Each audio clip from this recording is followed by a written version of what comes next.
అందరికీ నమస్కారం. నేను మీ కొరవి వినయ్ కుమార్. 1982లో ఎన్టీ రామారావు గారు తెలుగుదేశం పార్టీని స్థాపించారు. అప్పటి వరకు కూడా కాంగ్రెస్ పార్టీ ప్రభుత్వాలే ఇక్కడ ఏర్పడుతూ ఉండేవి. అయితే పార్టీ పెట్టిన 9 నెలలకే అధికారాన్ని చేపట్టి ముఖ్యమంత్రి అయ్యారు ఎన్టీ రామారావు గారు. ఆయన అప్పటి వరకు కూడా సినీ పరిశ్రమలో ఒక తిరుగులేని వ్యక్తిగా నిలిచారు. అలాంటి వ్యక్తి రాజకీయాల్లోకి వచ్చి చరిత్రను తిరగరాశారు. ఆ తర్వాత వైఎస్ రాజశేఖర్ రెడ్డి ఆయన 1978లో మొట్టమొదటిసారి ఎమ్మెల్యే అయ్యారు. ఆ తర్వాత ప్రతిపక్ష నాయకుడిగా, ఆ తర్వాత 2004లో మొట్టమొదటిసారి ముఖ్యమంత్రి అయ్యారు. ఆ తర్వాత 2009లో మరోసారి ఆయన ముఖ్యమంత్రి అయ్యారు. కానీ దురదృష్టవశాత్తు ఆయన 2011లో మరణించడం జరిగింది. మరో కుటుంబం అయినటువంటి మెగాస్టార్ చిరంజీవి 2008లో ప్రజారాజ్యం పార్టీని పెట్టడం జరిగింది. అప్పటి వరకు కూడా సినీ పరిశ్రమలో ఒక తిరుగులేని వ్యక్తిగా చిరంజీవి కూడా ఉండేవాడు. అయితే 2009 అసెంబ్లీ ఎన్నికల్లో 16.5% ఓట్లతో దాదాపు 18 సీట్లు ప్రజారాజ్యం పార్టీ గెలుచుకోగలిగింది. ఇలా ఈ ముగ్గురు నాయకులు 3 పార్టీల తరఫున ఆంధ్ర రాజకీయాల్లోకి వచ్చారు. ఈ ముగ్గురు కూడా పెను సంచలనాలు సృష్టించారు. అయితే ఈ ముగ్గురిలో కూడా ఒక కామన్ ఫ్యాక్టర్ ఉంది. అదేంటంటే ఈ ముగ్గురు కూడా స్వతహాగా సొంతంగా సినీ పరిశ్రమలో కానీ రాజకీయ రంగంలో కానీ వచ్చి సొంతంగానే ఎదిగారు. వీరు వారి తల్లిదండ్రుల పేర్లు గాని వారి తాత ముత్తాతల పేర్లు గాని చెప్పుకొని రాలేదు. స్వతహాగా కింది స్థాయి నుంచి ఒక్కొక్క మెట్టు ఎదుగుతూ కష్టపడి పైకొచ్చారు. వారికంటూ ఈరోజు తెలుగు రాష్ట్రాల్లో ఒక పేరును సంపాదించుకున్నారు. అయితే 1995 వరకు కూడా ఎన్టీ రామారావు గారు యాక్టివ్ రాజకీయాల్లో కొనసాగారు. ఆ తర్వాత టీడీపీ పార్టీ పగ్గాలు చంద్రబాబు నాయుడు చేతిలోకి వెళ్ళాయి. ఆ తర్వాత చంద్రబాబు నాయుడు ముఖ్యమంత్రిగా కూడా అయ్యారు. అలా ఎన్టీ రామారావు కుటుంబం నుంచి చంద్రబాబు అనంతరం ఆయన కుమారుడు హరికృష్ణ రాజకీయాల్లోకి వచ్చారు. ఆ తర్వాత ఎన్టీ రామారావు కుమార్తె పురంధేశ్వరి రాజకీయాల్లోకి వచ్చారు. పురంధేశ్వరి ఇదివరకు బాపట్ల నుంచి విశాఖపట్నం నుంచి ఎంపీగా పనిచేశారు. కాంగ్రెస్ పార్టీ ప్రభుత్వంలో ఆమె కేంద్ర మంత్రిగా కూడా పనిచేశారు. ఆమె భర్త దగ్గుబాటి వెంకటేశ్వరరావు కాంగ్రెస్ పార్టీలో చాలా కీలక నాయకుడిగా ఎదిగారు. ఆయన పర్చూరు నుంచి ఎమ్మెల్యేగా కూడా చాలా కాలం పాటు పనిచేశారు. ఆ తర్వాత బాలకృష్ణ కూడా రాజకీయాల్లోకి వచ్చారు. 2014, 2019, 2024 మూడవ సార్లు ఆయన హిందూపూర్ నుంచి ఎమ్మెల్యేగా ఎన్నికయ్యారు. ప్రస్తుతం ఆయన రాజకీయాల్లో కొనసాగుతున్నారు. ఆ తర్వాత చంద్రబాబు నాయుడు కుమారుడు నారా లోకేష్ రాజకీయాల్లోకి వచ్చారు. 2014లో ఆయన మంగళగిరి నుంచి పోటీ చేసి ఓడిపోయినప్పటికీ కూడా మంత్రివర్గంలో ఆయన కొనసాగారు. ప్రస్తుతం మహాకూటమిలో ఆయన మరోసారి మంత్రిగా అయ్యారు. అయితే 2009 ఎన్నికల సమయంలో జూనియర్ ఎన్టీఆర్ కూడా తెలుగుదేశం పార్టీ కోసం ప్రచారం చేశాడు. ప్రస్తుతానికి రాజకీయాల్లో యాక్టివ్ గా లేనప్పటికీ కూడా కొన్ని సందర్భాల్లో తెలుగుదేశం పార్టీకి అనుబంధంగా వ్యవహరించాడు ఎన్టీఆర్. ప్రస్తుతం బాలకృష్ణ చిన్న అల్లుడు మెతుకుమిల్లి శ్రీ భరత్ విశాఖపట్నం పార్లమెంట్ సభ్యుడిగా ఎన్నికయ్యారు. వీరందరూ కూడా ఎన్టీఆర్ కుటుంబం నుంచి ప్రస్తుతం రాజకీయాల్లో కొనసాగుతున్నారు. ఇక చిరంజీవి కుటుంబానికి వస్తే ప్రజారాజ్యంని 2011లో కాంగ్రెస్ పార్టీలో విలీనం చేసి కేంద్ర మంత్రిగా అయినటువంటి చిరంజీవి కుటుంబం నుంచి 2014లో పవర్ స్టార్ పవన్ కళ్యాణ్ జనసేన పార్టీని స్థాపించారు. ఆ తర్వాత 2014లో జరిగినటువంటి అసెంబ్లీ ఎన్నికల్లో టీడీపీ కూటమికి మద్దతు పలికారు. ఆ ఎన్నికల్లో ఆయన పోటీ చేయలేదు. ఆ తర్వాత 2024లో మరోసారి తెలుగుదేశం జనసేన పార్టీతో పొత్తు పెట్టుకొని 21 స్థానాల్లో పోటీ చేసి 21 స్థానాలను కూడా గెలుచుకున్నారు పవన్ కళ్యాణ్. పవన్ కళ్యాణ్ అన్న చిరంజీవి తమ్ముడైనటువంటి నాగబాబు కూడా ప్రస్తుతం జనసేన పార్టీలో క్రియాశీలక సభ్యత్వంలో కొనసాగుతున్నారు. ప్రస్తుతం క్రియాశీలక రాజకీయాల్లో ఆయన కూడా ఉన్నారు. ఇక వైఎస్ కుటుంబం నుంచి ఆయన మరణానంతరం వైఎస్ విజయమ్మ పులివెందుల నుంచి ఎమ్మెల్యేగా ఎన్నికయ్యారు. అంతకు ముందు వైఎస్ రాజశేఖర్ రెడ్డి పులివెందుల ఎమ్మెల్యేగా ఉన్నప్పుడు ఆయన తమ్ముడు వైఎస్ వివేకానంద రెడ్డి కడప ఎంపీగా ఉండేవారు. ఇప్పుడైతే వైఎస్ రాజశేఖర్ రెడ్డి కడప ఎంపీగా ఉండేవారు. అప్పుడు పులివెందుల ఎమ్మెల్యేగా ఆయన తమ్ముడు వివేకానంద రెడ్డి ఉండేవారు. అలా ఇద్దరు అన్నదమ్ముళ్ళు కూడా కాంగ్రెస్ పార్టీ తరఫున రాజకీయాలు చేశారు. అయితే 2009లో వైఎస్ జగన్మోహన్ రెడ్డిని వైఎస్ రాజశేఖర్ రెడ్డి కడప పార్లమెంట్ సభ్యుడిగా పోటీ చేయించి గెలిపించుకున్నారు. అప్పటి నుంచి వైఎస్ జగన్మోహన్ జగన్మోహన్ రెడ్డి రాజకీయాల్లో కొనసాగుతున్నారు. అయితే ఇప్పుడైతే వైఎస్ జగన్మోహన్ రెడ్డి జైలుకు వెళ్ళాడో అప్పుడు ఆయన చెల్లి వైఎస్ షర్మిల వైఎస్ఆర్సీపీ పగ్గాలను తన భుజ స్కంధాలపై వేసుకొని పాదయాత్రను నిర్వహించారు. ఆమెకంటూ ఒక గుర్తింపును ఆమె తెచ్చుకున్నారు.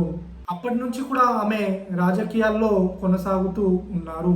ఇలా ఈ 3 కుటుంబాల నుంచి వారి కుటుంబ సభ్యులు రాజకీయాల్లో కొనసాగుతూ ఉన్నారు. 1982కి ముందు కాంగ్రెస్ ప్రభుత్వాల్లో రెడ్డిలు అధికారంలో ఉండేవారు. అడపాదడప కాపులు కూడా అధికారాన్ని పంచుకుంటూ ఉండేవారు. ఆ తర్వాత 1983లో ఎన్టీఆర్ పెట్టినటువంటి తెలుగుదేశం పార్టీ అధికారంలోకి రావడంతో కమ్మలు కూడా అధికారాన్ని పంచుకుంటూ వస్తున్నారు.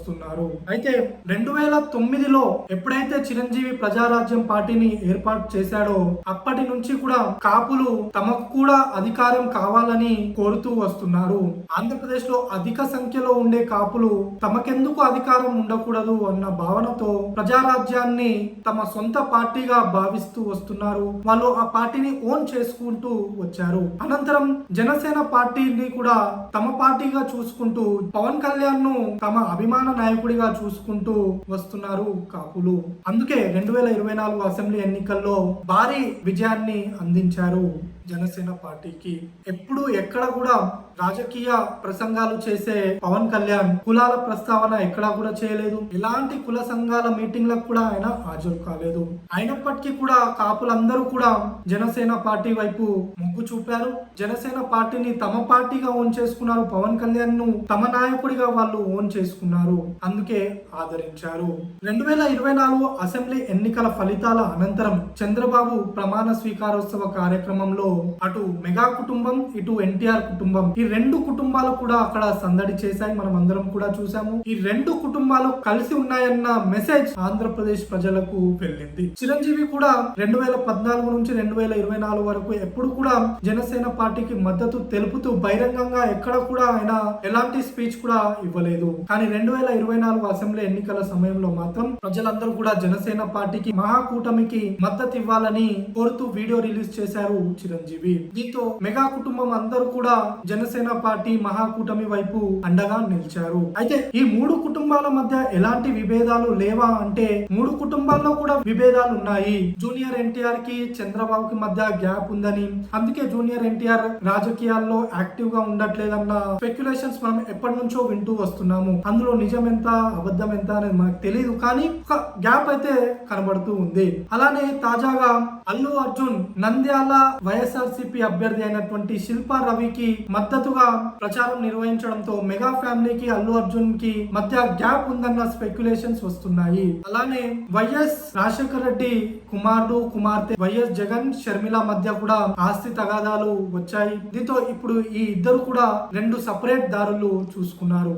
అయితే వైఎస్ జగన్ షర్మిల లాగా ఎక్కడ కూడా బహిరంగంగా అటు ఎన్టీఆర్ కుటుంబం కానీ ఇటు మెగా కుటుంబం కానీ విమర్శలు చేయలేదు. వారి మధ్య గ్యాప్ ఉంటే ఉండొచ్చు కానీ ఎక్కడ కూడా వారు బయట పెట్టుకోలేదు. తామంతా ఒకటే అన్న భావనను వారు చూపిస్తున్నారు. కానీ వైఎస్ఆర్ కుటుంబానికి వచ్చేసరికి అలా లేదు. అన్నా చెల్లెలు ఇద్దరు కూడా విడిపోయారు. బహిరంగంగానే ఇద్దరు ఒకరినొకరు విమర్శించుకుంటున్నారు. దీంతో ప్రజలందరూ కూడా మా కూటమి వైపే మొగ్గు చూపారు. అయితే ఎన్టీఆర్ కుటుంబం మెగా కుటుంబం ఎప్పటి వరకైతే కలిసి ఉంటుందో అప్పటి వరకు ఆంధ్ర రాజకీయాల్లో వాళ్ళు ఒక తిరుగులేని శక్తిగా ఉండనున్నారు.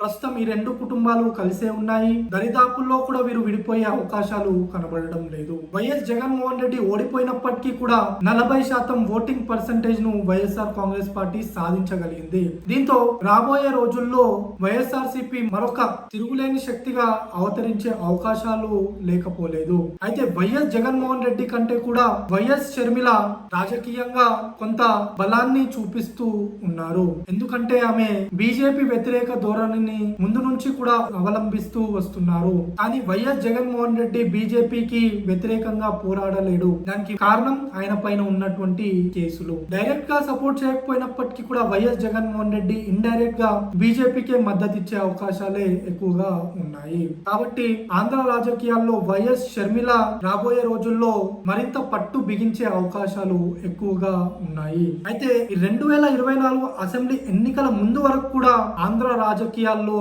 ఎన్టీఆర్ కుటుంబం మరియు వైఎస్ఆర్ కుటుంబం మధ్య ఈ 2 పవర్ పవర్ సెంటర్ల మధ్య అధికార మార్పిడి జరుగుతూ వచ్చింది. కానీ 2024 అసెంబ్లీ ఎన్నికల తర్వాత మెగా ఫ్యామిలీ ఒక మూడవ పవర్ సెంటర్ గా ఎమర్జ్ అయ్యింది. దీంతో ఆంధ్ర రాజకీయాల్లో ఏవైనా రెండు కుటుంబాలు కలిస్తే ఇక వారికి తిరిగే లేదు.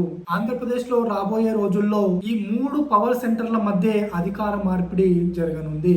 అటు బీజేపీ ఇటు కాంగ్రెస్ లో కూడా చూసుకున్నట్లయితే అటు ఎన్టీఆర్ కుమార్తె పురంధేశ్వరియే బీజేపీ రాష్ట్ర అధ్యక్షురాలుగా ఉన్నారు. ఇటు వైఎస్ఆర్ కుమార్తె వైఎస్ షర్మిలానే కాంగ్రెస్ పార్టీ అధ్యక్షురాలుగా ఉన్నారు. దీంతో అధికారం ఎటువైపు నుంచి ఎటువైపు వెళ్ళినా కూడా రాబోయే రోజుల్లో ఈ మూడు కుటుంబాల మధ్య అధికార మార్పిడి జరగనుంది. నాకు తెలిసి మరో 30-40 సంవత్సరాల వరకు కూడా ఈ అధికార మార్పిడి ఈ మూడు పవర్ సెంటర్ల మధ్య కొనసాగనుంది. ధన్యవాదాలు.